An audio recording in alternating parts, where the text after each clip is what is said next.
بسم الله الرحمن الرحيم. اقرأ باسم ربك الذي خلق. خلق الإنسان من علق.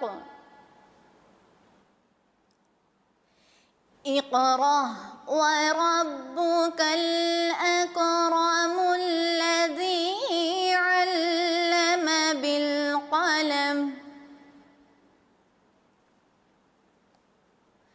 علم الإنسان ما لم يعلم. كلا إن الإنسان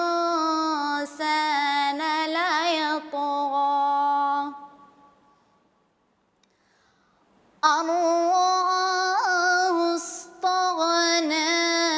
إن إلى ربك الرجعى. أرأيت الذي ينهى عبدا إذا صلى. صدق الله العظيم.